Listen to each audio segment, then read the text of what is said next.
Okay, എല്ലാവർക്കും അറിയാവുന്നല്ലോ ഇന്ന് എട്ടാം ദിവസത്തിലേക്ക് കടന്നിരിക്കുന്നതാണ്. പക്ഷേ ഇന്നത്തെ അവസ്ഥകളൊക്കെ വെച്ച് നോക്കുവാണെങ്കിൽ എല്ലാവരും ഇന്ന് ഫ്രൈഡേ ആയതുകൊണ്ട് ശബാത്തിനുള്ള ഒരുക്കങ്ങളെല്ലാം ആരംഭിച്ചു കഴിഞ്ഞു. എല്ലാവരും പതിയെ പതിയെ ഇതിനോട് ഗെറ്റ് യൂസ്ഡ് ആയി കഴിഞ്ഞിരിക്കുന്നു. അലേർട്ട് വരും മുൻപ് എല്ലാ ഇതിലും പറഞ്ഞിരിക്കുന്നത് പോലെ തന്നെ ഞങ്ങൾക്ക് 10 മിനിറ്റ് മുൻപ് അലേർട്ട് വരുന്നത് കൊണ്ട് ആ അലേർട്ടിന്റെ സമയത്ത് എല്ലാവരും അടുത്തുള്ള ബിൽഡിങ്ങിലോട്ട് മിക്കവാറും സേഫ്റ്റി റൂമുകൾ എല്ലായിടത്തും ഇപ്പോൾ നമുക്ക് ചിഹ്നങ്ങൾ വെച്ച് കാണിക്കുന്ന രീതിയിൽ IDF സെറ്റിൽ ചെയ്തിട്ടുണ്ട് എല്ലാ സ്ഥലങ്ങളിലും. എനിക്ക് ഒരു 50 മീറ്റർ ഇടപെട്ട് ഒരു ബങ്കർ ഉണ്ട്. അതിന്റെ അടയാളങ്ങൾ കാണിക്കുന്ന രീതിയിൽ ചിഹ്നങ്ങൾ റോഡ് സൈഡിൽ തന്നെ വെച്ചിട്ടുണ്ട്. അപ്പൊ അങ്ങനെ വെച്ചിട്ടുള്ളത് കൊണ്ട് തന്നെ എല്ലാവരും നോർമൽ ലൈഫിലോട്ട് മാറിക്കൊണ്ടിരിക്കുന്നു. പുറത്തു പോകാനും എല്ലാം ഉള്ള സാഹചര്യങ്ങളുണ്ട്. അലേർട്ട് വരുമ്പം എല്ലാവരും അടുത്തുള്ള ഷെൽട്ടറിലോട്ട് ഓടിക്കയറുന്ന പതിവാണ് ഇപ്പൊ ഇവിടെ നടന്നുകൊണ്ടിരിക്കുന്നത്. എല്ലാവരും പതിയെ പതിയെ, കാരണം അറിയാലോ ഞായറാഴ്ചയോടുകൂടി ഞങ്ങളുടെ എയർ സ്പേസ് ഓപ്പൺ ആവാണ് ഭാഗികമായിട്ട്. എഡ്യൂക്കേഷൻ സിസ്റ്റം ഓപ്പൺ ആകാനുള്ള അറിയിപ്പ് വന്നിട്ടില്ല. എന്നിരുന്നാലും വർക്ക് പ്ലേസ് നിങ്ങൾക്ക് അടുത്ത് തന്നെ ഷെൽട്ടർ ഉണ്ടെങ്കിൽ വർക്ക് പ്ലേസ് ഓപ്പൺ ആയിക്കോളാൻ, ജോലി എല്ലാം അതുപോലെ ആയിക്കോളാനുള്ള ഇൻസ്ട്രക്ഷൻ IDF ഭാഗത്ത് നമുക്ക് കിട്ടിയിട്ടുണ്ട്. അപ്പം അതുകൊണ്ട് എല്ലാം നോർമലായിട്ട് പതിയെ പതിയെ വരുന്നുണ്ട്. എന്നിരുന്നാലും തുടങ്ങിയതിന് ശേഷം ഇന്നലെ രാത്രി 11 മണിക്ക് നമുക്കറിയാവുന്ന തന്നെ ക്ലസ്റ്റർ വാർ ഹെഡ് വന്നതിന് ശേഷം ഇന്ന് രാവിലെ 10:30-ക്കാണ് പിന്നെ നമുക്കൊരു അലാറം കിട്ടിയത്. അതുകൊണ്ട് നൈറ്റ് എല്ലാവർക്കും സുഖമായിട്ട് ഉറങ്ങാനും എല്ലാവർക്കും സാധിച്ചു. ഇന്ന് രാവിലെ 5 മിസൈൽസ് ആണ് വന്നത്. സക്സസ്ഫുള്ളി 100% നമുക്ക് IDF ഭാഗത്തുനിന്ന് അവർക്ക് ഇന്റർസെപ്ഷൻ ചെയ്യാനായിട്ടുള്ള സാധിച്ചിട്ടുണ്ട്. തീർച്ചയായിട്ടും നമുക്ക് വളരെ വ്യക്തമായിട്ട് ഇസ്രായേലിൻ്റെ ഒരു ചിത്രം നമുക്ക് അറിയാവുന്നതാണ്. എങ്കിലും ഞാൻ ഒന്നുകൂടി ചോദിക്കുകയാണ്, ഇസ്രായേൽ ശക്തമായിട്ടുള്ളൊരു കരയുദ്ധം തുടങ്ങിയെന്നുള്ളൊരു വാർത്തകളൊക്കെ പുറത്ത് വരുന്നുണ്ടായിരുന്നു.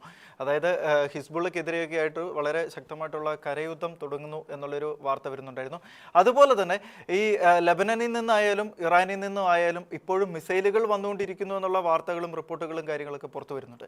അപ്പോൾ എങ്ങനെയാണ് അവിടെ ഒരു ആക്രമണ ഭീഷണി ഇപ്പോഴും നിലനിൽക്കുന്നതായിട്ട് മനസ്സിലാക്കുന്നുണ്ടോ, അതോ വാണിങ്ങും കാര്യങ്ങളൊക്കെ എങ്ങനെയാണ് പഴയതുപോലെ ഇപ്പോഴും വരുന്നുണ്ടോ?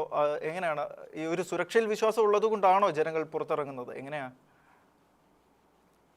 ലെബനോനിൽ നിന്ന് നമുക്ക് 2 ദിവസം മുൻപ് നമുക്ക് റാക്കറ്റ്സ്, ലെബനോനും ഇറാനും ഒന്നിച്ച് 2 ദിവസം മുമ്പ് റാക്കറ്റ്സ് വിട്ടതല്ലാണ്ട് പിന്നെ അതിന് ശേഷം ഇന്ന് വരെ നമുക്ക് റോക്കറ്റ്സ് ലെബനോന്റെ ഭാഗത്തുനിന്ന് ഹിസ്ബുള്ളയുടെ ഭാഗത്തുനിന്ന് ഇസ്രായേലോട്ട് വന്നിട്ടില്ല. എന്നിരുന്നാലും അവിടുന്ന് കണ്ടിന്യൂസ് നോർത്തേൺ സൈഡിലോട്ട് ഡ്രോൺസ് അവർ വിടുന്നുണ്ട്. ഇപ്പം ഇന്ന് വരെയുള്ള അവസ്ഥ നോക്കുവാണെങ്കിൽ 1251 ഡ്രോൺസ് ആണ് നമുക്ക് ഡേ 1 തൊട്ട് ഡേ 8 വരെ നമുക്ക് ഇസ്രായേലിലോട്ട് അവർ അയച്ചിരിക്കുന്നതിൽ 100% എന്ന് തന്നെ പറയാം. ഡ്രോൺസ് സക്സസ്ഫുൾ ആയിട്ട് ഇന്റർസെപ്ഷൻ ചെയ്യാൻ IDF കഴിഞ്ഞിട്ടുണ്ട്. ഇറാന്റെ ഭാഗത്തുനിന്ന് വെച്ചിട്ടുണ്ടെങ്കിൽ ഇറാൻ ഡേ 1 തൊട്ട് 812 ബാലിസ്റ്റിക് മിസൈൽ ആണ് ഇങ്ങോട്ട് അയച്ചിട്ടുള്ളതെങ്കിൽ ഒരു 99% സക്സസ്ഫുൾ റേറ്റ് ഇവിടെ IDF നമുക്ക് തരുന്നുണ്ട്. അറിയാവുന്നത് പോലെ തന്നെ ആദ്യത്തെ 1-2 ദിവസങ്ങളിൽ ആ ഒരു ഇമ്പാക്ട് ഒഴിച്ചിട്ടുണ്ടെങ്കിൽ പിന്നെയുള്ള കഴിഞ്ഞ 2 ദിവസങ്ങളിലെല്ലാം നമുക്ക് ഇവിടെ ഇസ്രായേലിൽ ഒരു ഇഞ്ചുറിയോ അല്ലെങ്കിൽ ഇമ്പാക്റ്റോ അങ്ങനെയൊന്നും ഉണ്ടായിട്ടില്ല. ഇന്നലെ രാത്രി ശാന്തമായിരുന്നു. ഇന്ന് രാവിലെ 10:30-ക്ക് ഒരു അലാറം ടെലവീവ് ഭാഗത്തോട്ട് ആസ് വെൽ ആസ് ജെറുസലേമിലോട്ടും നമുക്ക് കിട്ടിയിട്ടുണ്ടായി.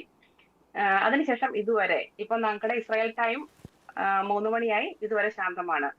IDF വിശ്വാസം കൊണ്ടും പിന്നെ ഇവിടുത്തെ സേഫ്റ്റി റൂമുകൾ എല്ലായിടത്തും അവര് ഉണ്ട് എന്നുള്ള വിശ്വാസം കൊണ്ടുമാണ് ആളുകൾ പതിയെ പുറത്തെടുത്ത് ഇറങ്ങി തുടങ്ങിയിരിക്കുന്നത്. ഇവിടെ ഇസ്രായേലിൽ ഇത് പതിവാണ്. കാരണം വെച്ചിട്ടുണ്ടെങ്കിൽ ആദ്യത്തെ 1 ദിവസം 2 ദിവസം ആണ് എല്ലാരും പേടി എന്ന് പറയാനില്ല, എന്താണ് സംഭവിക്കുന്ന ഒരു പരിഭ്രാന്തി കൊണ്ട് അവര് അകത്തിരിക്കാൻ ഇരുന്ന് പോയത്. ഇവിടെയുള്ള ആൾക്കാർ അങ്ങനെ ഇരിക്കുന്ന ആളുകളല്ല അവര്. ഇപ്പം അതുകൊണ്ട് തന്നെ അവർക്ക് എന്താണ് സംഭവിക്കുന്നതെന്ന് കറക്റ്റ് ഇൻഫർമേഷൻ കിട്ടുന്നത് കൊണ്ട് അവരെല്ലാരും പുറത്തിറങ്ങി തുടങ്ങി കഴിഞ്ഞിരിക്കുന്നു. അതുപോലെ നമ്മളിപ്പോൾ പറഞ്ഞ മറ്റൊരു വിഷയമാണ് ക്ലസ്റ്റർ ബോംബിംഗ് എന്ന് പറയുന്നത്. ഈ ക്ലസ്റ്റർ ബോംബിംഗ് എന്ന് പറയുമ്പോൾ നമുക്ക് വളരെ വ്യക്തമാണ്, കൂടുതൽ നാശമുണ്ടാക്കാനായിട്ട് അല്ലെങ്കിൽ അതിനെ ടാർഗറ്റ് ചെയ്ത് തകർക്കാൻ സാധിക്കാത്ത ഒരു സംവിധാനം. അപ്പോൾ ആ ഒരു ക്ലസ്റ്റർ ബോംബിങ് ഇറാൻ്റെ ഭാഗത്തു നിന്ന് നടക്കുമ്പോൾ അത്തരം ബോംബിങ്ങിൽ എന്തെങ്കിലും നാശനഷ്ടങ്ങൾ ഉണ്ടായതായിട്ടോ അല്ലെങ്കിൽ ആർക്കെങ്കിലും കാഷ്വാലിറ്റീസ് ഉണ്ടായതായിട്ടോ എന്തെങ്കിലുമുള്ള റിപ്പോർട്ടുകളൊക്കെ കേട്ടിരുന്നോ? ഇതുവരെ നമുക്ക് 5 ക്ലസ്റ്റർ വാർഹെഡ്സ് മിസൈൽസ് ആണ് നമുക്ക് ഇറാന്റെ സൈഡിൽ നിന്ന് നമുക്ക് ലഭിച്ചിരിക്കുന്നത്. അതില് ഇന്നലത്തെ മാത്രമാണ് ഇച്ചിരി ഭയാനകമായ കുറച്ച് ചിത്രങ്ങളോടുകൂടി പുറത്തോട്ട് വന്നത്. എനിക്ക് തോന്നുന്നത് ചിലപ്പോൾ രാത്രിയിൽ സംഭവിച്ചത് കൊണ്ടായിരിക്കാം. രാത്രി 11:30-ക്കാണ് അത് വന്നത്. അതുകൊണ്ടായിരിക്കാം അത്രയും ക്ലിയർ ആയിട്ട് പിക്ചേഴ്സ്, ഫോട്ടോസ് അത്രയും ക്ലിയർ ആയിട്ട് വീഡിയോസും പുറത്തു വന്നത്. പക്ഷെ ഒരു കുഴപ്പവും ഉണ്ടായില്ല, ഒരു ഇമ്പാക്റ്റും ഉണ്ടായിട്ടില്ല. ആ ചിത്രങ്ങൾ കാണുമ്പോൾ ഉള്ള ഭീതി മാത്രമേ ഉള്ളൂ, അല്ലാതെ ഒരു ഇമ്പാക്ട് പോലും. ഞങ്ങൾ ഇന്നലെ രാത്രി കുറെ നേരം വെയിറ്റ് ചെയ്തായിരുന്നു, എവിടെയെങ്കിലും എന്തെങ്കിലും സംഭവിച്ചോ എന്നുള്ളൊരു പേടി കൊണ്ട്, പേടിയില്ല, ഒരു പരിഭ്രാന്തി കൊണ്ട്. പക്ഷെ ദൈവത്തിന്റെ സഹായത്താൽ IDF സക്സസ്ഫുൾ ആയിട്ട് അത് ഇന്റർസെപ്റ്റ് ചെയ്യാൻ കഴിഞ്ഞു. ഒരു ചെറിയൊരു ഇമ്പാക്ട് ഉണ്ടായിരിക്കുന്നത് ഒരു ഷാർപ്പണല്ലോ എന്തോ സംതിങ് ഒരു വീടിന്റെ സൈഡിലോട്ട് വന്നിട്ടുണ്ടായിരുന്നു, അത്ര മാത്രമേ ഉള്ളൂ. അതും ഫോട്ടോയിൽ അവർ കാണിക്കുന്നുണ്ട്. അതുപോലെ അവിടുത്തെ ഒരു ജോലി മേഖലയെ കുറിച്ചൊന്ന് പറയാമോ? ഇത് ഇപ്പോൾ തുടർച്ചയായിട്ട് ഇതുപോലെയുള്ള വാണിങ്ങും അലേർട്ടും കാര്യങ്ങളൊക്കെ വരുമ്പോൾ അത് അവിടെയുള്ള ജനങ്ങളുടെ ജോലിയെ എത്രത്തോളം ബാധിക്കുന്നുണ്ടാകും? കാരണം നമുക്കറിയാം ഈ ജോലി അതായത് പല മേഖലയിൽ വർക്ക് ചെയ്യുന്ന ആൾക്കാരുണ്ടാകും, അതുപോലെ സ്കൂളുകളിൽ സ്ഥിരമായിട്ട് പോകുന്ന കുട്ടികളുണ്ടാകും. അപ്പോൾ ഇവരുടെയൊക്കെ ആ ഒരു സ്ഥിരമായിട്ടുള്ള ഒരു ഡെയിലി റൊട്ടീൻ അതിനെ എത്രത്തോളം ബാധിക്കുന്നുണ്ടാകും? കാരണം എപ്പോഴും ഈ അലേർട്ട് വരുമ്പോൾ അന്നേരം ബങ്കറിൽ കയറുന്ന ഒരു സംവിധാനം, അപ്പോൾ അതിൽ നിന്നും ഒരു ഒരു ഒരു ബുദ്ധിമുട്ടുണ്ടാവാനുള്ള ഒരു സാധ്യത അവിടെ നിലനിൽക്കുന്നില്ലേ ശരിക്കും?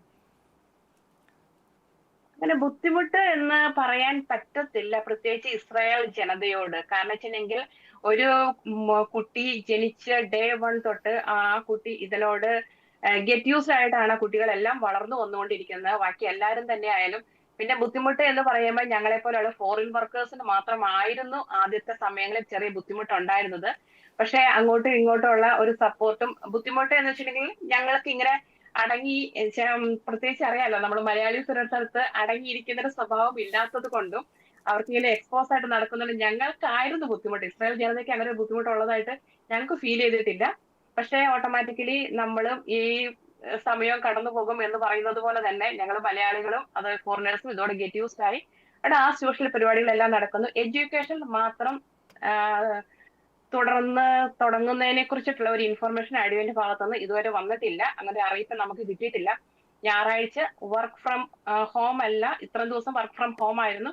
അത് നിങ്ങൾക്ക് ഓഫീസിലോട്ട് പോകാം, ഷെൽട്ടർ ഫെസിലിറ്റി അടുത്ത് ഉണ്ടായിരിക്കണം, 50 മീറ്ററിന്റെ അടുത്ത് ഷെൽട്ടർ ഫെസിലിറ്റി ഉണ്ടായിരിക്കണം എന്നൊരു ഇൻസ്ട്രക്ഷൻ മാത്രമാണ് ഇപ്പോൾ ഐഡിയന്റെ ഭാഗത്തുനിന്ന് വന്നിരിക്കുന്നത്. അതുപോലെ എയർ സ്പേസ് എവിടെയെങ്കിലും കുടുങ്ങിക്കിടക്കുന്ന ഇസ്രായേൽ ജനതയെ തിരിച്ച് അവരുടെ നാട്ടിലോട്ട് കൊണ്ടുവരാനുള്ള ആ ഒരു എയർ സ്പേസ് ഭാഗികമായിട്ട് ഓപ്പൺ ചെയ്തിട്ടുണ്ട്.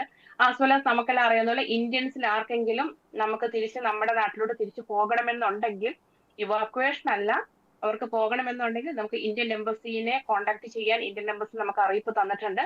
അവര് അതില് ആൾക്കാരെ എല്ലാവരും ഏകോപിപ്പിച്ചിട്ട് ഫ്ലൈറ്റിനുള്ള അറേഞ്ച്മെന്റ്സ് ചെയ്യാമെന്നും നമുക്ക് കിട്ടിയിട്ടുണ്ട്.